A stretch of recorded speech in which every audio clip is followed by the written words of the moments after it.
How about all of you? Sorry I haven't been on for a while, but I got a very sad story. I got a very dear friend of mine. He went to the doctor, and so he's sitting in the doctor's office. He's waiting. Finally, the doctor comes in. He says, "Hello, doctor." He says, how's all my tests gone? And the doctor says, well, Mr. Ginsberg, I got bad news and I got worse news. He says, oh, gee. He says, so what's the bad news? The bad news is, Mr. Ginsberg, you got 24 hours to live. He said, oh my God. There's worse news than that? What's the worst news? Doctor says, I forgot to call you yesterday.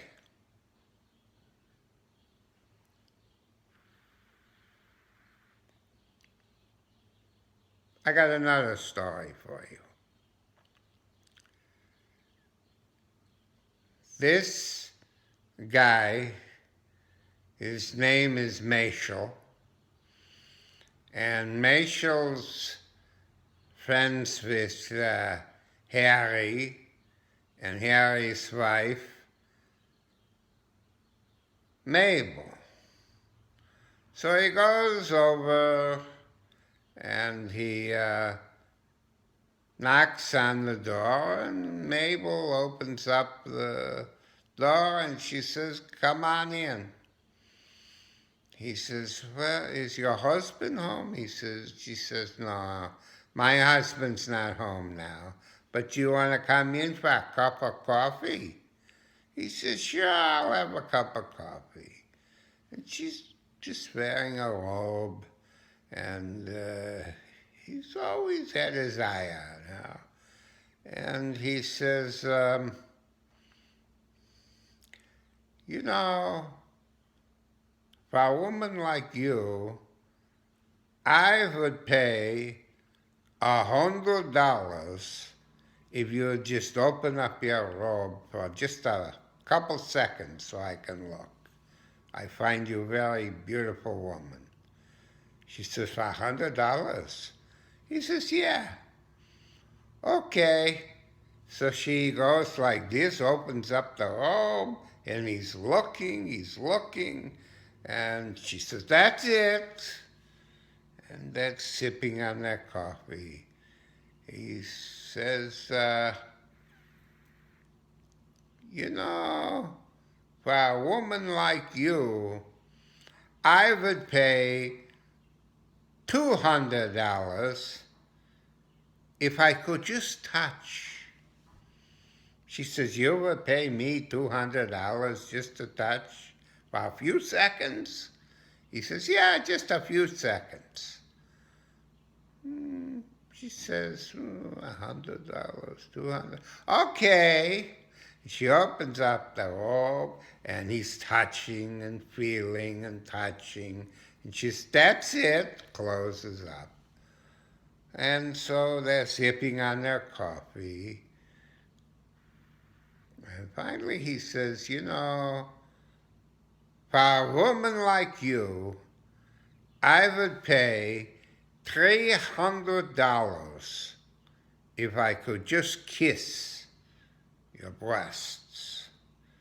She says, you'll pay me $300 just to do that? He says, yeah. He says, 300, 200, 100, 600. Okay. She opens it up, and he kissing. She says, okay, that's it. He says, okay, I had a beautiful time, and I'm going to leave, and just tell your husband that I was here. Okay. So he leaves, and that night, her husband comes home, and He says, was my friend here today? She says, yeah, he was here today. He says, did he leave you the $600 he owes me?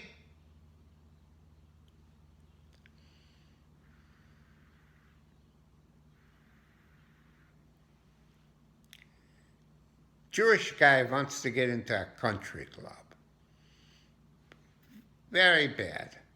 But he's telling his friend, he says, I want to get in, but they don't let Jewish people in. Don't worry, he says, I'll get in. I will fool them. They won't know. He says, listen, if you're going to fool them, you can't talk Jewish. You got to cut the accent, and you got to tell them the things they want to hear. I gotcha. So he goes to the country club, and they show him around. And the head of the country club says, come into my office, and I'll talk to you. I said, okay. He says, so do you have any children? And he says, yes, I have 2 children. Okay, what are their names? He says, well, one is Janet and the other one is Cody, the boy. Oh. And what kind of hobbies do you have? Oh, I like sailing and, of course, golfing and tennis. He says, oh, that's very nice. And where did you go to school? And your wife go to school? I went to Harvard, and my wife went to Yale. Oh, very good. Can I ask you one more question? He says, yes. He says, what religion are you? And he says, Goyim. Okay, we'll talk to you another day.